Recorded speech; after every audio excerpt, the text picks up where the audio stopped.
Olá, pessoal. Boa noite, tudo bem? Espero encontrá-los bem, né?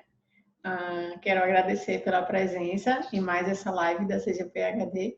Dizer que é um prazer enorme estar aqui com vocês. E hoje, ainda mais, que temos uma convidada super especial, a Camila Belo, que é bibliotecária licenciada do INCA. E ela vai conversar um pouquinho com a gente sobre como que o serviço, né, de formação das bibliotecas pode ajudar os alunos na pós-graduação. Então, não esqueçam de pegar papel e caneta para anotar qualquer dica aí bacana que a Camila for dar para a gente. E não esqueçam também de curtir esse vídeo, se inscrever no canal. A Camila, ela tem um perfil no Instagram, o @bibliohealth. Então, também sigam a Camila no Instagram, com certeza vão ficar aí por dentro de várias dicas bacanas. E é isso, agora eu vou pedir para Camila se apresentar, mas já quero agradecê-la, né, antecipadamente por aceitar prontamente esse convite. A gente conversou por telefone, né, Camila, para alinhar como que seria, de uma Isso. forma que pudesse ser bem bacana para vocês. Então, muito obrigada, Camila, pela disponibilidade. E conta para a gente um pouquinho da sua formação, da sua experiência no INCA, para a gente te conhecer melhor. Oi. Oi, pessoal do Seja PhD. Obrigada pelo convite, Paula. É um prazer estar falando sobre o nosso trabalho na área de informação em saúde, na área de informação técnico-científica. Eu vim falar para um público tão especial quanto é o pessoal do Seja PhD, né? E falar um pouco sobre minha trajetória profissional e como estão os serviços de informação, as unidades de informação técnico-científica preparadas para acrescentar no trabalho, né, ser um forte aliado no trabalho de pesquisa científica no país, né, como um todo, nesse momento que a gente está vivendo, né. Então, sou Camila Belo, trabalho no Instituto Nacional de Câncer, no Rio de Janeiro, sou servidora do Ministério da Saúde, atualmente eu estou licenciada do trabalho, mas espero estar restabelecida e voltando às minhas atividades.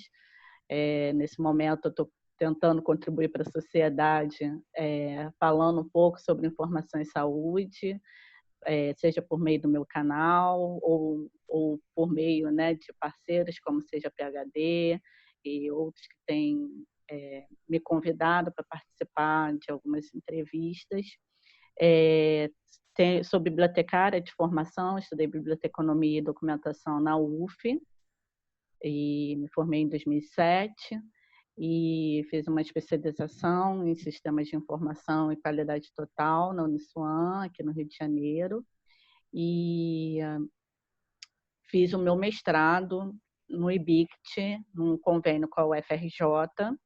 IBICT é o Instituto Brasileiro de Informação em Ciência e Tecnologia, né? Então, é a área, uma das pós-graduações mais tradicionais para quem tem formação em biblioteconomia, em arquivologia, em comunicação também.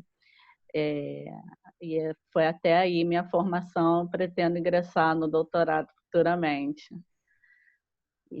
Ação de E peso, hein? foi. É, então, são meus planos desde a graduação, né? Estar estudando e no meu ambiente profissional eu tenho muita oportunidade de estar escrevendo artigos, de estar publicando, de estar desenvolvendo trabalho, projetos de pesquisa junto com epidemiologistas, junto com os técnicos profissionais de saúde que estão lá desenvolvendo o trabalho no enfrentamento do câncer e de seus fatores de risco, principalmente tabagismo, né? É uma grande área que o Instituto atua. As pessoas não conhecem, talvez, a abrangência, né, do Instituto Nacional de Câncer. É um instituto de pesquisa que atua com prevenção, controle da doença, não só no nível assistencial, né? Não é só um instituto dedicado à assistência dos pacientes. É um braço do Ministério da Saúde para atenção oncológica no país. Tem programas de pós-graduação, de mestrado e doutorado, e residências multiprofissional, residência médica, ensino técnico, uma grande área de prevenção e detecção precoce do câncer. Enfim, é um instituto de excelência, né, naquilo que está proposto a fazer pelo Ministério da Saúde. E antes de eu chegar ao INCA, eu trabalhei em bibliotecas universitárias, em 2 bibliotecas universitárias. Trabalhei na UFRJ, no Centro de Ciências da Saúde, por quase 3 anos. E também trabalhei numa biblioteca de economia na UF, onde foi o meu primeiro trabalho, né? Passei pouco tempo nessa biblioteca de economia, mas eu tenho uma grata experiência lá também, desenvolvendo um trabalho sempre de referência, né, que a gente chama, é um lado da biblioteconomia, porque assim como outras áreas têm suas especialidades, eu sou bibliotecária de referência e na área da saúde eu posso ser considerada uma bibliotecária clínica.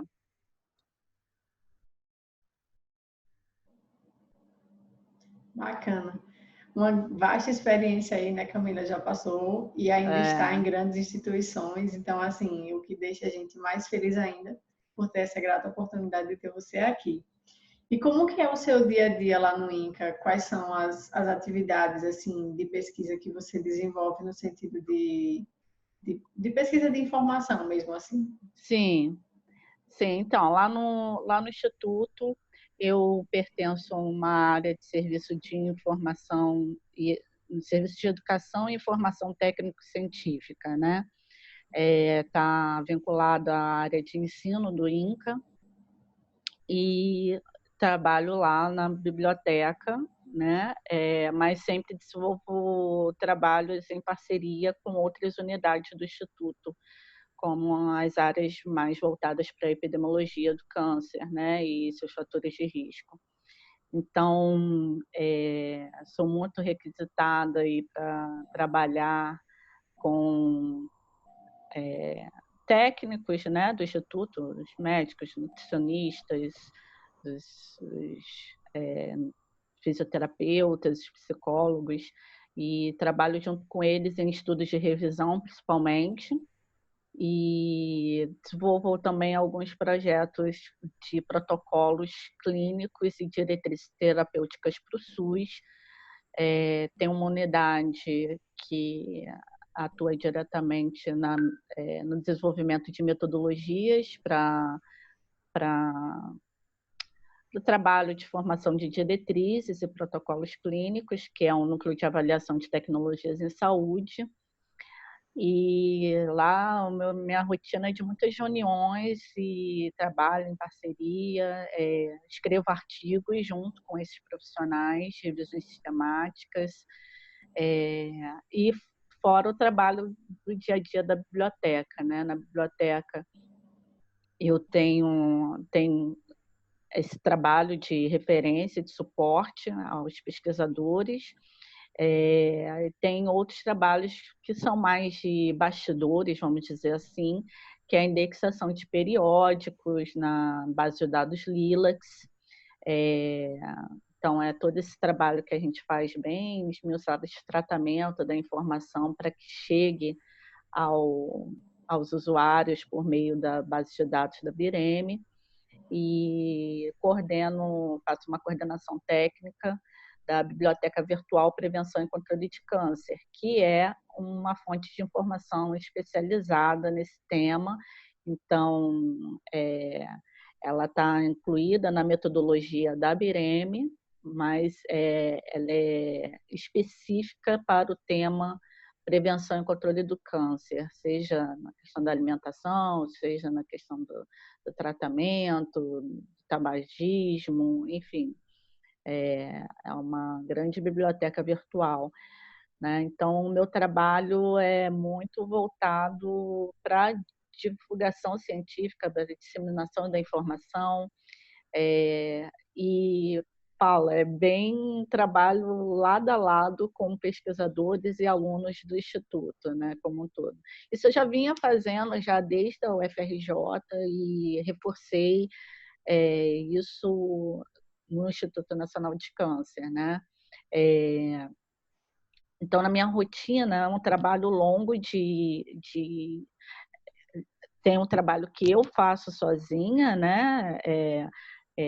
Desenvolvendo estratégias de buscas, né? Para várias bases de dados, a depender do projeto, né? Se for um projeto, por exemplo, de diretrizes, eu participei de 3 diretrizes no Instituto, né? Diretrizes clínicas,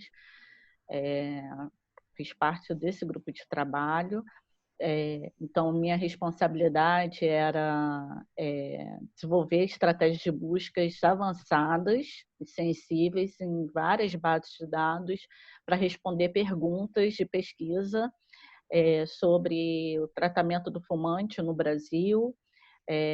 Tenho uma outra diretriz que essa já está publicada, que foi a diretriz de detecção precoce do câncer de mama no Brasil. Essa foi minha primeira diretriz, em que a gente não tinha nenhum parâmetro, né, no Ministério da Saúde de como desenvolver diretrizes. Então, além disso, eu tive que recuperar lá fora como se fazia busca para esse tipo de documento. E tive também uma experiência que era para a área de diretriz diagnóstica do mesotelioma maligno de pleura, né, que é um câncer raro, e tem toda uma relação com a questão do amianto, né, do amianto. Então, foi um trabalho também que se encerrou recentemente. E a gente vem fazendo essas estratégias de busca, eu assino junto com os colegas, né, de outras áreas do conhecimento, esses documentos. É uma responsabilidade compartilhada, né? Então tem que ser muito técnica, com os documentos muito bem uma confiabilidade, né, necessária na pesquisa científica, reprodutível, né, transparente. Então, esse é um dos trabalhos que eu desenvolvo, que eu já venho trabalhando com isso. Eu gosto muito desse tipo de trabalho. Então, são demandas, né, como se fossem encomendas, né, vamos dizer assim, né?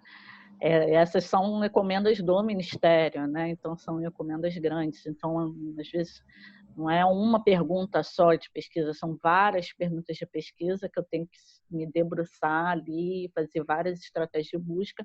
E aí, com isso, eu não pude também ficar sozinha, né? Eu tive que treinar outros colegas bibliotecários, né, que fazem parte da nossa equipe, são bolsistas que estão sob minha coordenação. E eles também desenvolveram essa expertise de biblioteconomia clínica, né? E também faço trabalho de apoio nas revisões sistemáticas, né? Normalmente eu também entro como coautora ou colaboradora desses trabalhos, né? Então, o usuário chega com uma demanda, uma pergunta de pesquisa, e juntos, né, vamos desenvolver toda a estratégia de busca, consultar descritores, mapear os termos necessários para a composição da estratégia de busca. E, normalmente, o que é engraçado também, Paula, eles chegam com perguntas também relacionadas à metodologia científica. Né? Então, não é uma coisa que se restringe à questão da busca, levantamento bibliográfico, né? Tem todo um trabalho também que é feito também de orientação de que ferramentas ele vai precisar utilizar na sua revisão sistemática ou na sua pesquisa bibliográfica, na sua revisão integrativa, enfim, vai depender do trabalho, né? Tem todo um acompanhamento dos resultados, mesmo quando são encomendas assim, também de estudos desse porte, né, para o Ministério da Saúde, tem todo um acompanhamento de reuniões, de acompanhamento das atividades, as conferências, né, que são Uhum. feitas, painéis de especialistas, tudo a gente acompanha. Todo esse trabalho a gente está ali como um aliado, como suporte. E são muitas perguntas, eu sou constantemente desafiada a compreender o universo científico, Uhum. né? O universo da pesquisa científica. E bacana que, pelo seu relato, assim, são sempre trabalhos que estão voltados à busca de evidências Sim, científicas e clínicas, né, na área da saúde. exatamente, Isso é bacana. exatamente. Outra coisa Essa que... foi, Pode minha, falar. foi, foi, foi a minha especialidade, né? Uhum. Vamos dizer assim, eu fui construindo isso aos poucos. Isso não é da nossa formação, né? Direta, específica, né? Os bibliotecários são formados como profissionais generalistas para atuar em diversas áreas, na área de comunicação, ou em universidades, ou em bibliotecas especializadas, como a biblioteca do Instituto Nacional de Câncer. Mas essa foi a minha especialidade, assim como diversas áreas também se compõem suas funções específicas, né? E eu acabei caindo nessa área, eu sou apaixonada pelo que eu faço. Cada estratégia de busca é difícil, para mim é como se eu estivesse marcando um gol, entendeu? É bem bacana, eu gosto muito. Uma coisa que me chamou a atenção, Camila, quando você falou, né, da sua experiência, é que você também faz parte, né, dessa parte de indexação de Sim, periódicos. E aí eu queria que você falasse assim rapidamente para a gente como que funciona, porque a gente sabe que quando a gente é, vai escrever, né, escolher as palavras-chave dos trabalhos, o ideal é que elas sejam descritores. E para quem é da área da saúde, o ideal é que encontre descritores em ciências da saúde. Aí a gente usa a plataforma do Dex. Aí eu queria saber uhum, como que isso funciona para as pessoas entenderem, porque sim. muitas pessoas acham que para escolher as palavras-chave, ou são aquelas que mais se repetem no texto, ou são aquelas que as pessoas acham mais importantes, quando na verdade elas devem ser descritores para que o trabalho ele seja encontrado mais facilmente, né? E aí é esse trabalho bacana que vocês fazem de definir direitinho essas palavras para cadastrar e facilitar com que a gente encontre os trabalhos que melhor respondem às nossas perguntas. Então, como que funciona essa indexação?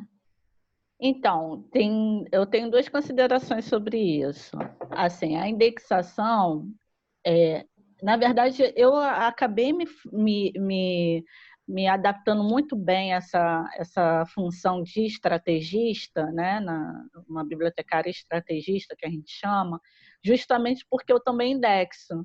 Então, eu conhecendo as ferramentas de como os estudos devem ser descritos nas bases de dados, eu acabo, né, por consequência disso, tendo uma maior facilidade para a recuperação da informação. Hum. Então, assim, como acontece nos bastidores, os artigos das revistas, cada biblioteca tem uma revista para indexar numa base de dados.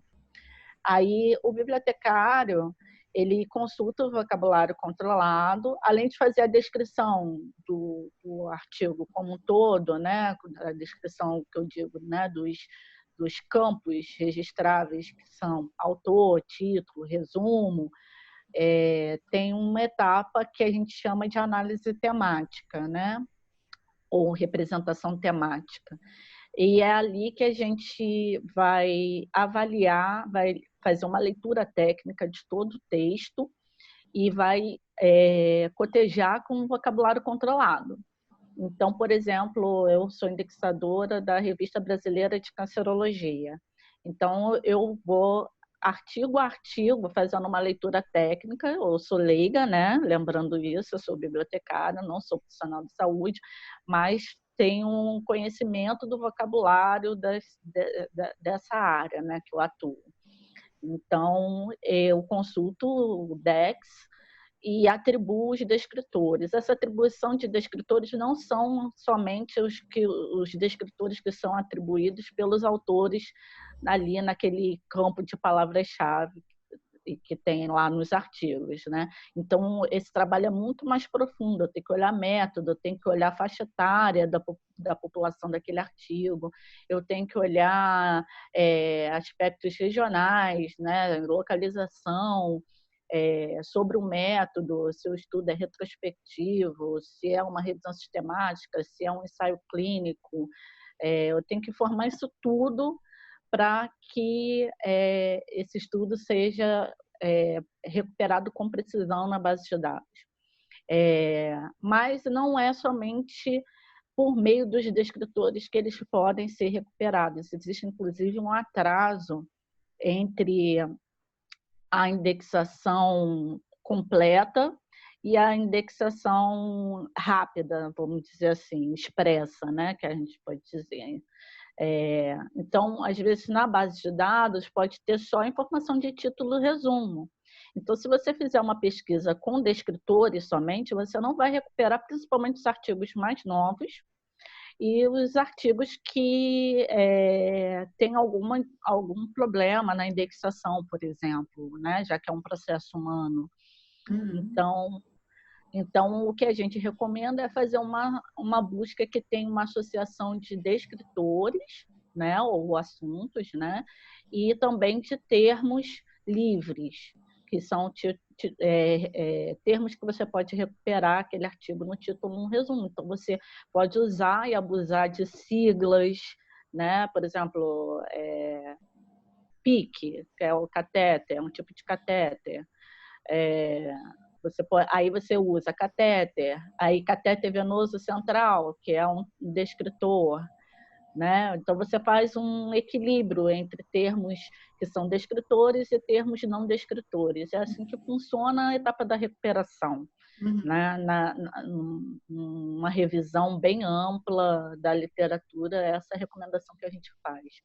Então, é uma responsabilidade grande dos bibliotecários, que muita gente não conhece essa função que nós temos, né? Inclusive, né, a gente tem procurado, durante a pandemia, essas são informações que eu tenho dos colegas, que eu continuo conectada, né? Priorizar os trabalhos de Covid na indexação sobre Covid para que eles sejam melhor recuperados. Mas alertar também os pesquisadores, os usuários, que não são somente os descritores que você vai recuperar. Os descritores vão te dar maior precisão, mas o que a gente tem que buscar nesse momento é um equilíbrio de sensibilidade e especificidade, né? Bacana. Eu acho que deu para entender mais ou menos como funciona. Tentei resumir um processo muito... Não, deu sim. Para mim, assim, foi interessante porque, por exemplo, tudo bem, antes, né, eu só procurava, por exemplo, sem ser descritor, até eu saber, né, dos descritores. Então, hoje eu realmente faço assim, até porque nem todas as palavras que a gente procura são descritores. Isso. Principalmente quando são por exemplo, bem COVID. técnicos, né? Exato. Então, a gente tem que realmente ter esse balanço. Outra coisa, Camila, que me chamou a atenção na sua fala inicial de apresentação é quando você fala que vocês trabalham meio que por encomendas, né? Você recebe muitas encomendas do Ministério, até porque é a sua atribuição, mas e também de pesquisadores e tal. Então, como que, de forma geral, um bibliotecário ele pode ajudar um aluno de pós-graduação? Que tipo de encomenda, digamos assim, vocês recebem? Porque eu conheci o trabalho do bibliotecário, né? Quando eu fazia mestrado, e foi uma bibliotecária da faculdade foi dar uma palestra na nossa turma, e aí ela falou que, por exemplo, quando a gente não conseguisse fazer download de algum artigo, seja por ele ser muito antigo, ou por ele, sei lá, eles participar de uma base paga, etc. Então, que a gente poderia fazer essa solicitação por e-mail, ou eles poderiam ajudar também na busca de artigos para composição de revisão sistemática. Então, assim, me chamou a atenção porque até aquele momento eu não sabia. Então, se não tivesse tido aquela palestra, possivelmente eu teria terminado o doutorado até hoje eu não saberia.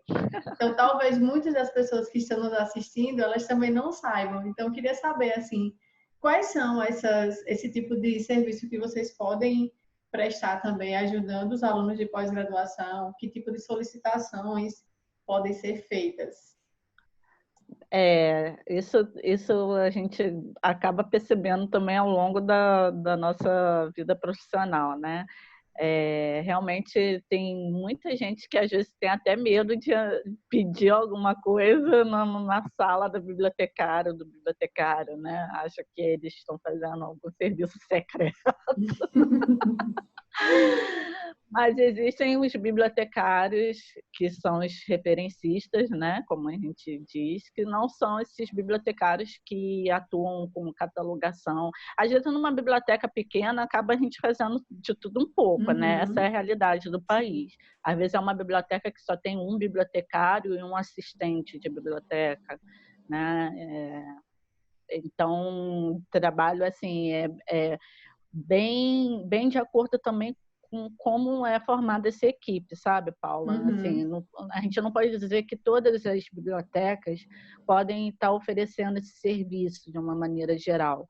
Mas uma biblioteca que tem uma equipe bem formada, que tem recursos humanos e recursos tecnológicos para isso, lembrando que o nosso país a gente tem, né, disparidades em relação a essas questões também, as bibliotecas podem oferecer esses serviços que você falou. Então, são solicitações que chegam para a gente presencialmente ou à distância mesmo, né, para elaborar uma estratégia de busca. Esse é um tipo... Eu vou falar assim, o que a gente oferece lá no INCA, né? Que o nosso usuário é um usuário que não tem tempo, né? É um usuário dedicado a práticas clínicas, né? Então, quando eles estão na biblioteca, eles estão por um período curto, né? Vamos dizer assim, mais assim, as equipes, né? De quem está na assistência. Mas os alunos têm também um tempo maior, e o que acontece às vezes é que os alunos também trazem os seus preceptores, seus orientadores também para essa conversa que a gente tem, né? Normalmente é um trabalho, para essa parte de busca, é um trabalho longo, né? Às vezes eu fico 2 horas em reunião com o usuário, ao tempo que às vezes chega, né, as consultas bibliográficas. Então, aí também tem a questão do programa da biblioteca, né? Então, lá no INCA, como a gente tem um staff suficiente, a gente consegue fazer esse tipo de trabalho mais dedicado, mais personalizado, vamos dizer assim. Então, tem bibliotecários específicos para fazer isso e a gente consegue atender essas demandas. Então, o usuário chega com a sua pergunta, essa pergunta tem que estar estruturada, senão não vai ser proveitoso, a gente não vai conseguir ajudar muito. Às vezes a gente até ajuda no sentido de melhorar essa pergunta de pesquisa, que ainda está em fase de desenvolvimento, e aí a gente faz esse bate-volta com o aluno, com o pesquisador, de estar deixando isso mais redondo possível, né? E aí a gente elege as bases de dados que melhor têm cobertura para aquele determinado assunto e vamos etapa a etapa fazendo o desenvolvimento da estratégia de busca. Eu, particularmente, eu gosto de trabalhar com encomendas, então eu tenho uma primeira reunião, né? Essa reunião às vezes é bem longa para a gente traçar o trabalho, e eu desenvolvo toda a estratégia de forma independente, e depois a gente tem uma reunião de retorno, né, em que a gente avalia, eu explico a composição de cada coisa que eu fiz na estratégia de busca, como que ele vai proceder depois disso, né, que às vezes a pessoa tem muita dúvida de, tá, legal, eu tenho uma busca, então eu já tenho uma revisão sistemática. Não é isso, entendeu? Tem muito trabalho pela frente, então a gente acaba também preparando esse pesquisador, esse aluno para as outras etapas que vêm pela frente, né? Então, tem uma demanda também em relação a recursos como gerenciadores de referência, demandas sobre softwares de gestão, né, de revisões sistemáticas. Às vezes são consultas mais rápidas, né, para quem já tem uma... A gente chama isso de competência em formação, né, competência formacional melhor desenvolvida. Então, a gente tem um trabalho mais de acompanhamento, né, vamos dizer assim, ou de validação também. Existe muito essa prática também de validar aquilo que já foi feito para os pesquisadores que já estão mais habituados a esse trabalho. Tem vários pedidos que nas bibliotecas, de maneira geral, são as requisições de artigos, né? E engraçado, Paula, que nesse trabalho de acompanhamento do usuário, o que acontece? As bibliotecas ativam também outros serviços que talvez estariam num andamento mais lento, né? Mais baixo, vamos dizer assim. Então, vamos supor, se eu tenho um atendimento bom de pesquisa, eu tenho um retorno desse usuário para a biblioteca, ele constantemente está solicitando, requisitando outros serviços. Isso aquece, motiva o trabalho dos bibliotecários, das bibliotecas, da equipe como um todo, né? Que na biblioteca não tem só bibliotecário, né? Então, fomenta também o nosso trabalho de aceleração, de indexação nas bases de dados, vai ativando o ciclo da pesquisa científica, né, como um todo. Desculpa. Não, pode falar. Esses dias eu estava em uma banca de defesa de mestrado e a gente, o trabalho era uma revisão sistemática, né? E a gente estava numa discussão, e aí você falou de base de dados, me recordou, já vou aproveitar para tirar essa dúvida. Nessa ocasião, a mestranda, né? Então, mestranda hoje já mestra, ela pesquisou no máximo de bases de dados possível.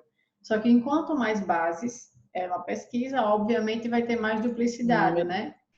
E aí a gente ficou na banca conversando sobre se vale a pena realmente usar mais bases de dados na tentativa de recuperar artigos, né? Outros artigos que respondam à pergunta de pesquisa, ou se é melhor usar menos bases e usar aquelas que são mais usuais, digamos assim. As principais, né? As principais. Acho que não podem faltar. Exato, Como que o que é que vocês acham? Vocês acham que é melhor pesquisar em muitas ou em pesquisar nas que não podem faltar? E quais seriam as que não podem faltar na área da saúde? Eu costumo dividir em bases essenciais e as bases complementares, vamos dizer assim. A gente recomenda fazer o que a literatura, os manuais, né, os grandes manuais, os manuais da Cochrane, por exemplo, é um guia importante. Tem recomendações do NICE também, tem outras agências de avaliação de tecnologias em saúde também, tem o Joanna Briggs, que é da área de enfermagem. Estou respondendo sobre a área de saúde, de uma maneira geral, né? Que tem esse comportamento, mas não que isso não se aplique em outras áreas do conhecimento. Isso a gente já vem discutindo muito, que esse processo de revisão sistemática, que é muito próprio das ciências da saúde, né? Ela pode ser incorporada na engenharia, em outras áreas também. Então, a gente recomenda um amplo acesso à base de dados, a não ser quando é uma revisão pontual, que a gente chama de revisão rápida, né? Aí existe uma recomendação para que se passe em menos bases de dados, talvez em 2 no máximo. Então, tirando as revisões sistemáticas rápidas, é importante que a gente faça uma cobertura em várias bases de dados, mesmo que elas tenham registros duplicados. E por que isso? Porque elas têm também formas diferentes de indexação. Vou dar um exemplo, por exemplo, de Embase. Tá? Por que eu tenho que fazer busca no Embase e tenho que fazer busca no Medline? Se a Embase, grande parte da Embase é a composição do Medline, porque há diferenças também nas formas de indexação.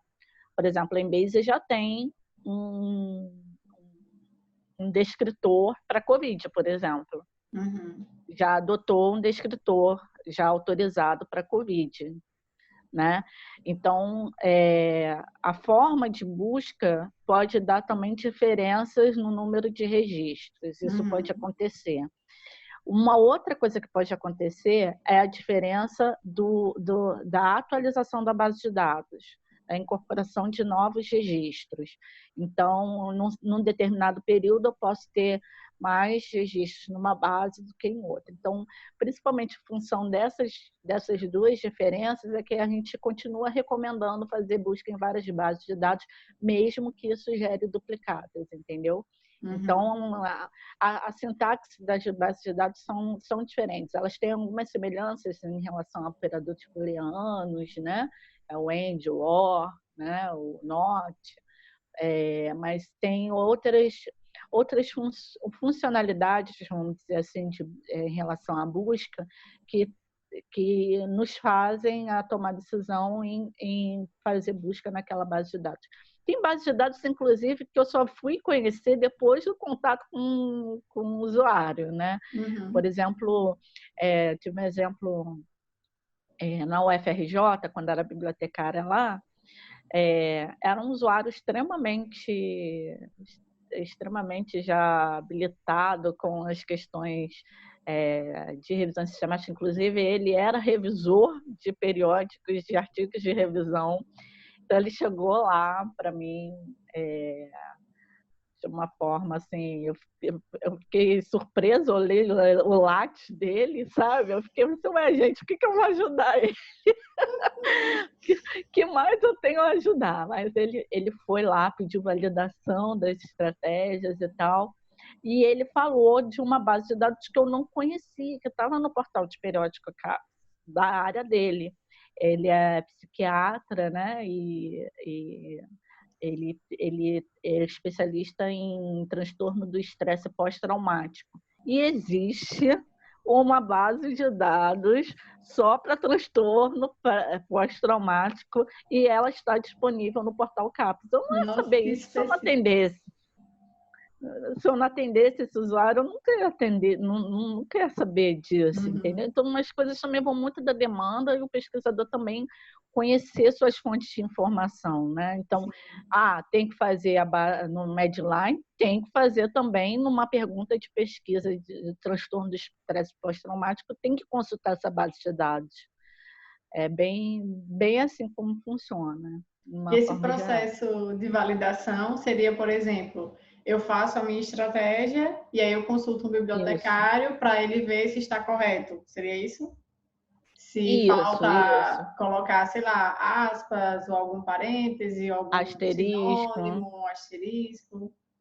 Exatamente isso. E a gente, nessa área de revisões sistemáticas, principalmente, recentemente a Cochrane, na última versão do manual dela, diz da importância, né,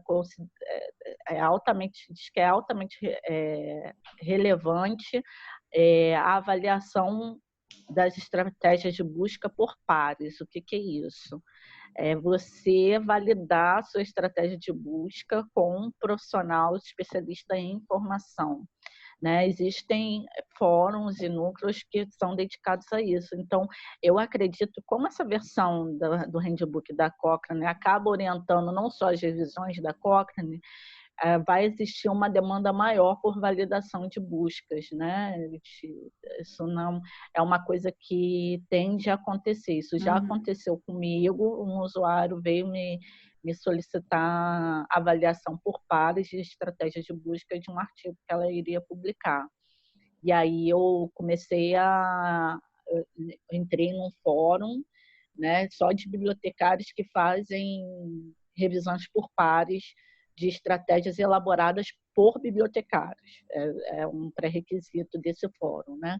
Então, a estratégia tem que ser de bibliotecário para bibliotecário. Então, nesse caso, os bibliotecários também são coautores desses artigos ou são contribuidores formais desses artigos.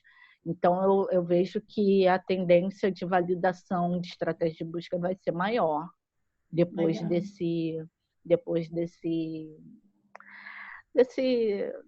dessa recomendação mais forte agora da Cochrane, né, em relação à estratégia de busca. Porque sem essa estratégia de busca, se ela não for bem desenvolvida, né, acaba que tem um trabalho, acaba acontecendo problemas em outras partes do trabalho, né, e o seu trabalho vai ter certamente deficiências, né? Com certeza. E para ser publicado, né, em uma revista de alto impacto, então, basicamente não pode ter falhas, né? Tem que a estratégia estar perfeita, tem que, enfim, as análises estarem perfeitas, se possível ter uma meta-análise para dar mais força. Então, é como eu costumo dizer, é um tipo de pesquisa científica, né? Inclusive, tem programas de pós-graduação que aceitam as revisões sistemáticas com ou sem meta-análise, como dissertações, por exemplo, porque realmente dá muito trabalho fazer uma revisão bem feita, né? Bem elaborada. Precisa de um time também junto, né, para fazer todas as etapas. Ninguém faz uma revisão sozinho desse porte, né? É um trabalho de longa duração, né, que pode se estender aí por 1 ano ou até mais de 1 ano, dependendo da questão, né, e do volume de informação que se tem para tratar.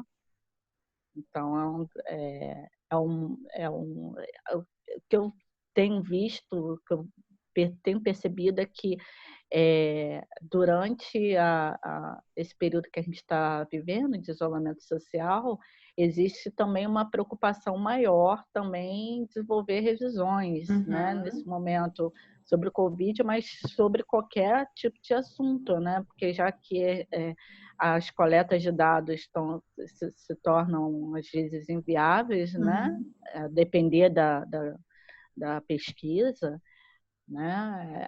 O estudo de revisão acaba sendo uma alternativa ou para complementar o desenvolvimento de estudo e deixar para que sejam desenvolvidos estudos primários futuramente, né? E para sintetizar realmente o que existe, porque não adianta você fazer pesquisa daquilo que já está posto, né? Então, vamos ver as lacunas primeiro, né? E que requer também muita dedicação, né? Que assim, embora a gente falou, pode levar até 1 ano e pouquinho, mas que tem que ser feito o mais rápido possível em função da atualização desses dados, né? Quanto mais se estende, mais desatualizada fica. Isso. E aí já vai perdendo a força também. Tem que ter um equilíbrio. Exato, como tudo na vida. Tem que ter um equilíbrio e aí você também saber que você pode contar com esses profissionais, né? Um estatístico, um bibliotecário, você formar um time, um especialista no tema que você, né? Que você possa contar para realizar sua revisão. Isso tudo vai diminuir essa janela aí do trabalho de revisão. Com você certeza. vai conseguir desenvolver isso de uma forma mais rápida, né?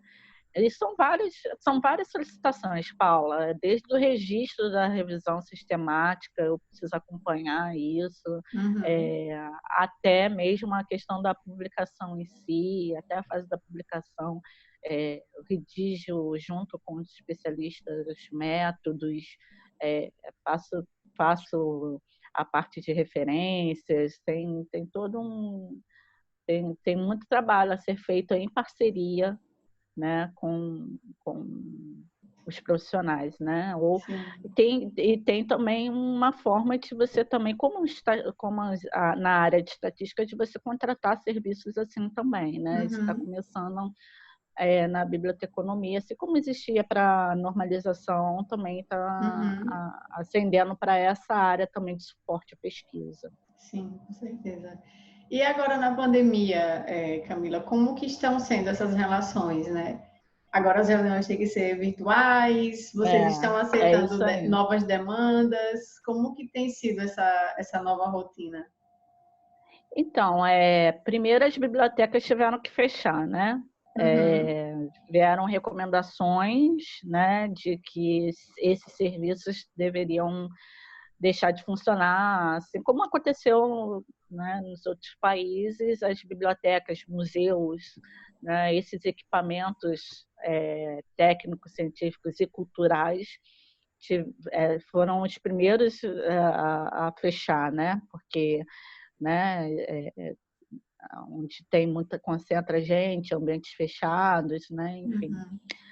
Então, os bibliotecários, alguns estão trabalhando, vou te falar assim, na área da saúde, tem que dividir isso, né? São profissionais que estão sendo altamente requisitados, né? Por conta de trabalhar com informação técnico-científica, né? Quem não conhecia esse lado, nessa hora, rapidamente lembrou desse profissional, né? Com certeza. A biblioteconomia é uma área do conhecimento que surgiu com a guerra, então eu tô correlacionando esse período de pandemia com um período de guerras, né, que o mundo viveu.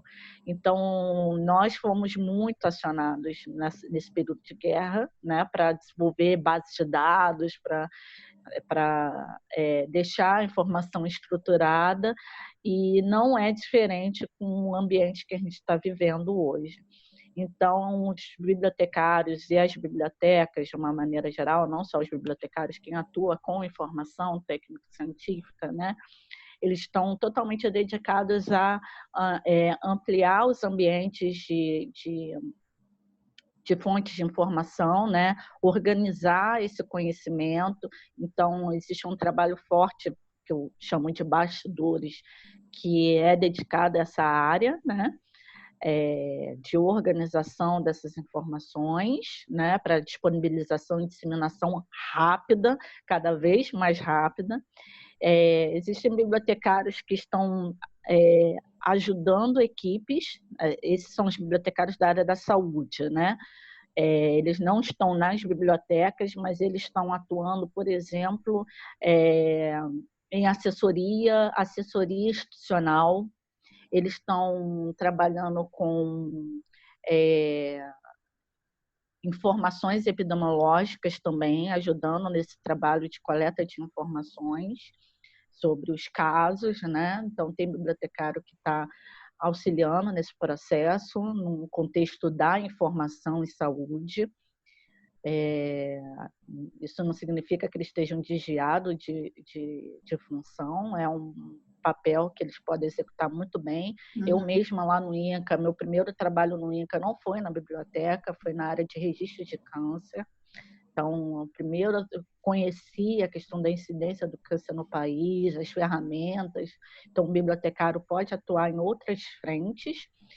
E em relação aos serviços tradicionais das bibliotecas, em relação ao suporte ao pesquisador, as bibliotecas têm se reinventado, né?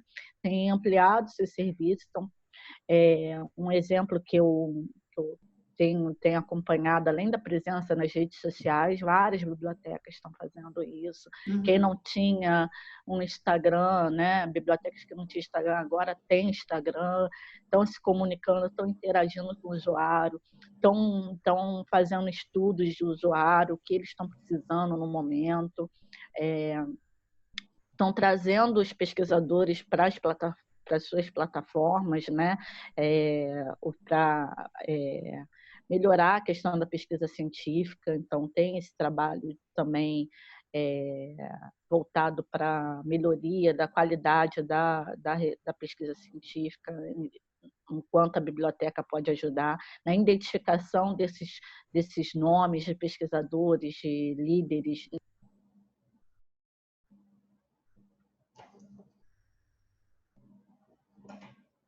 Caiu o som aqui. Será que Um trabalho que eu posso... pronto, voltou. Voltou.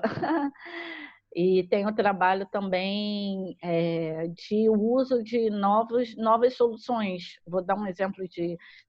Tem bibliotecas que estão usando podcasts para dar dicas de pesquisa, entendeu? Coisas que nunca aconteceram antes. Então, tem um trabalho de bastidor, além do atendimento, do que já era de rotina, está todo mundo trabalhando, mas eu acho que essa questão da conexão com o usuário, né, em função do isolamento social, está intensificada e as bibliotecas estão certamente gostando muito desse volume de trabalho enorme. Tá todo mundo assim, todo mundo que eu tenho contato de outras bibliotecas, outros colegas de profissão tem relatado: nossa, eu tô ficando assim com muito trabalho, eu não tinha tanto trabalho quanto antes. Nossa, esse mundo, né, como estreitou nossa relação com os nossos usuários, né? Então, estão fazendo reuniões por Zoom para fazer orientações de pesquisa, né, orientações de busca, né? Então tá tudo no seu formato, né, de você ter um bibliotecário para chamar de seu durante o isolamento social, né? Procure a sua biblioteca, essa é a dica que eu dou, né? Procure um bibliotecário de referência, que é esse bibliotecário que vai te ajudar a mediar o seu trabalho de pesquisa, né, na mediação entre a informação, né, e os registros, né, o que você está precisando de informação e esses registros, onde eles estão, localizar, indicar fontes, é muito trabalho. Essa coisa dos podcasts, eu fiquei bem entusiasmada com isso, fora a grande presença das unidades de informação, diversas áreas nas redes sociais. Vocês certamente não estão abandonados. Vocês têm biblioteca funcionando. Que bom. Eu recebi esses dias um e-mail da faculdade que eu trabalho, né? Eu sou professora substituta na Universidade Federal de Sergipe. E aí eles mandaram um e-mail dizendo justamente isso, que as bibliotecas estão funcionando em formato remoto, aí disponibilizavam o canal onde a gente pode fazer as solicitações, e isso é fundamental, né? Agora, nesse momento, a sensação, e que é uma sensação real, é que a gente tem trabalhado ainda mais, até porque a gente precisou se reinventar, né, para conseguir manter o ritmo de trabalho. E nesse sentido, como você bem mencionou, essa questão do bibliotecário realmente é fundamental, porque esse tipo de trabalho de busca de evidência científica e clínica, principalmente em saúde nesse momento, é fundamental para as decisões, né, tanto do corpo clínico quanto também dos gestores no enfrentamento a esse momento tão difícil que a gente está vivendo. Então, assim, ter vocês, os bibliotecários, com certeza são aliados imprescindíveis, né? Nessa guerra mesmo em que nós estamos. Muito bom, Camila, esse bate-papo, viu? Tirou várias dúvidas minhas, inclusive. Estou super feliz da gente ter tido a oportunidade de ter essa conversa e com certeza enriqueceu demais, né, com informações aí para os nossos seguidores. Quero agradecer muito novamente pela sua disponibilidade, né? Dizer para o pessoal que sigam o @bibliohealth, que tem muita dica bacana lá. A própria Camila já até contribuiu em acho que um post de estratégia de busca meu, você foi lá e deu algumas sugestões bem bacanas, eu sempre fico de olho. Mas eu sempre fico de olho e vejo lá o que estão postando e dou minha contribuição quando possível, tiro dúvidas também. Então, assim, é um prazer enorme mesmo estar dividindo esse momento com você. Muito obrigada de coração. Espero que a gente tenha novas oportunidades. Eu sei que a sua agenda aí deve estar bem lotada, mas você reservou um tempinho para a gente. Então, assim, é motivo de uma grande felicidade. Obrigada mesmo. Eu que agradeço, seja PhD, seguidores seja PhD, por essa oportunidade de estar externando um pouco do trabalho de pesquisa também do bibliotecário, né? O bibliotecário como um aliado, um parceiro, um colaborador, um coautor, né?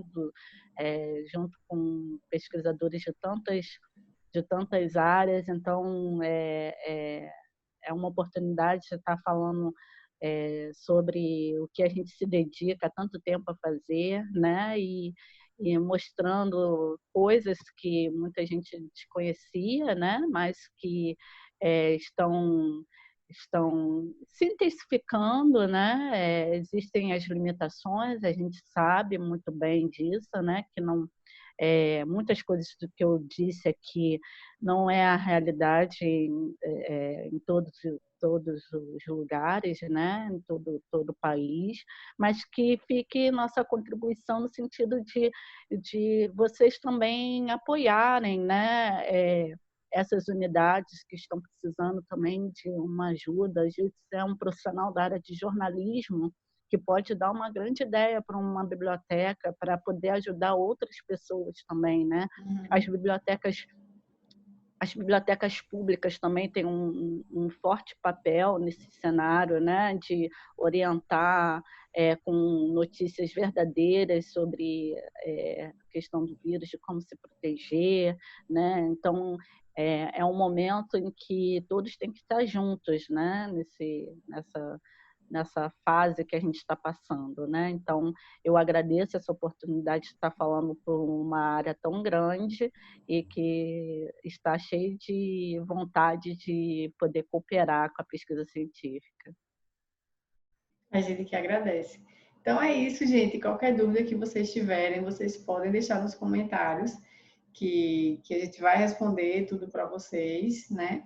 Não esqueçam de curtir esse vídeo, que eu tenho certeza que foi muito bom para vocês também. Se inscrever no nosso canal, ativar as notificações, seguir a Seja PhD lá no Instagram, seguir o @BiblioHealth também. E é isso, um beijo, brigadão, Camila, e até a live da Beijo, semana que Paula. vem. Obrigada por tudo. Tchau. Tchau.